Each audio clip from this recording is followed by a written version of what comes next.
আজ 3টা বছর হয়ে গেল, আজও আমি তোমার অপেক্ষাতেই আছি। আমি চাইলে এতদিন অন্য কাউকে বিয়ে করে সংসার বাঁধতে পারতাম, কিন্তু সেটা আমি করিনি। কেন? কারণ আজও আমি তোমাকে ভালোবাসি, আজও আমি তোমাকে ভুলতে পারিনি। মনে আছে তোমার, যেদিন প্রথম তোমার হাত ধরেছিলাম, কি বলেছিলাম? এই জীবন যতদিন থাকবে শুধুমাত্র তোমার হাতটি ধরে থাকবো, আমি কখনো তোমাকে ছেড়ে যাব না। আর যাই হোক, আমি বেঈমান নয়, আমি বিশ্বাসঘাতক নয়, আমি কথা দিয়ে কথা রাখতে পারি। সেদিন যেমন বলেছিলাম সারা জীবন আমি তোমার হয়ে থাকবো, হয়তো আমি তোমার সঙ্গে নাই, তোমার থেকে অনেক দূরে আছি, একদিকে তুমি আর একদিকে আমি, কিন্তু আমার দেওয়া ওয়াদাগুলো আমি আজও ভুলে যাইনি। তাই আমি আমার জীবনে অন্য কাউকে আর জায়গা দিতে পারি। আজ এত বছর পর কেন তোমার সাথে দেখা করতে আসতে জানো? শুধু তুমি আর আমি আবার এক হতে চাই, আমি আবার তোমার সাথে সংসার করতে চাই, আমি আর দূরে থাকতে চাই না। আজ কয়টা বছর একা থাকতে থাকতে আমার আর ভালো লাগে না।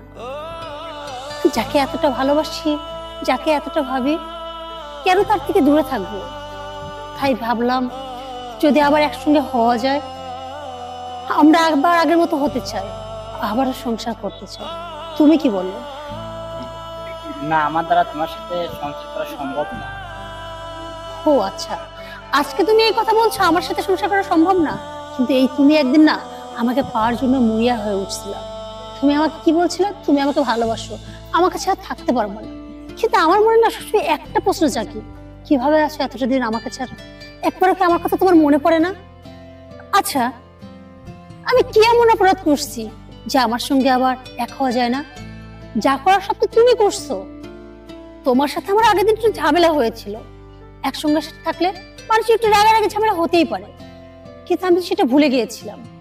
কিন্তু আমি কখনো না আশা করিনি যে তুমি বাড়ি থেকে রাগ করে চলে যাবো। তুমি যাওয়ার সময় মাকে কি বলছিলা?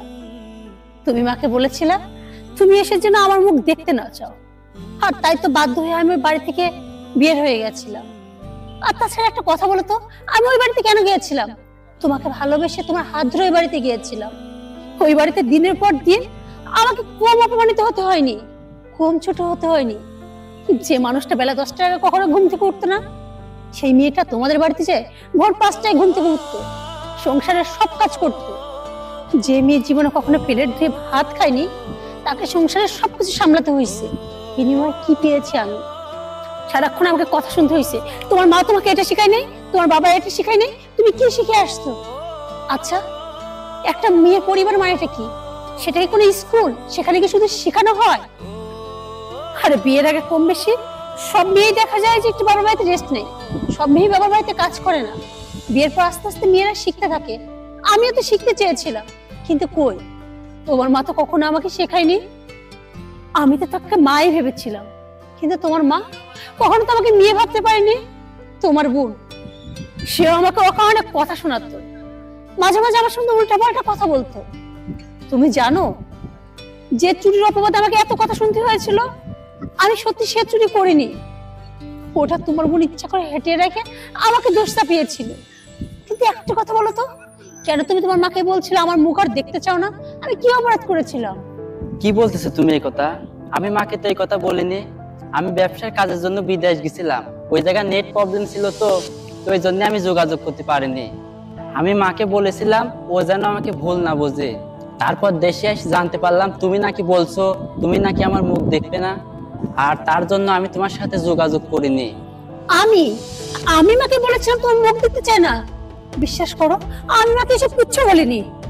হ্যাঁ, তুমি যখন আমার সাথে যোগাযোগ করলে না, হঠাৎ করে মা এসে বললো যে তুমি বাড়িতে আর ফিরবা না, কারণ তুমি বলছো তুমি আমার মুখ দেখতে চাও না, ওই বাড়িতে আমি থাকলে নাকি তুমি আসবে না। আর তাই তো আমি বাধ্য হয়ে বাড়ি থেকে চলে আসি, কারণ মা বলছিল যে তোমার জন্য তো আমি আমার ছেলের মুখ দেখা বন্ধ করতে পারি না, তুমি এই বাড়ি থেকে চলে গেলে তবে আমার ছেলে আসবে। তখন আমি ভেবে দেখলাম সত্যিই তো, যে আমার জন্য বাড়িতে আসতে পারতেছি না, যে আমার মুখ দেখতে চায় না, সেখানে কোন অধিকারে থাকবো? আর তাই তো আমি বাড়ি থেকে চলে আসলাম। কিন্তু তুমি উল্টো বলছো মা এগুলো বলছে। ও আচ্ছা, আমি এখন বিষয়টা বুঝতে পারছি। মা তো আমাকে আগে থেকে পছন্দ করতো না, আরে তোমার মায়ের তো চয়েস ছিল তোমার খালাতো বোনকে, তাকেই নাকি তোমার বউ বানাতে চেয়েছিল। হয়তো তুমি আমাকে ইচ্ছাকৃত ভাবে বিয়ে করার কারণে মার সেই ইচ্ছাটা পূরণ হয়নি, আর সেই রাগ ক্ষোভে হয়তো মা আমাদের মাঝখানে ভুল বোঝাবুঝি সৃষ্টি করছে, কিন্তু বিশ্বাস করো আমি এটা কিছু জানতাম না।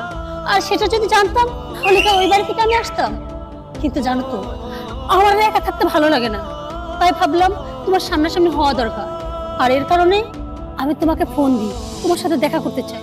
আর যদি তোমার সাথে আমার দেখা না হয়তো, সারা জীবন হয়তো আমাদের মাঝখানে এই ভুলটাই থেকে যেত। তুমি ভাবতে আমি তোমার মুখ দেখতে চাইনি, আর আমি ভাবতে তুমি আমার মুখ দেখতে চাও। যাই হোক, দেখো মা তো কাকে কি বলবো, সে যা করছে সেটা অন্যায় করছে। ওগুলা না ভেবে আমরা কি আবার এক হতে পারি না? আমি আবার এক হতে চাই, তোমার সাথে সুখে সংসার করতে চাই। তুমি কি বলো? এত কিছু শোনার পরে আমার মনে হচ্ছে আমি ভুল করেছি। আমি আবারও একসঙ্গে থাকতে চাই। চলো আমরা আবার সংসার করি। আমি রাজি, চলো।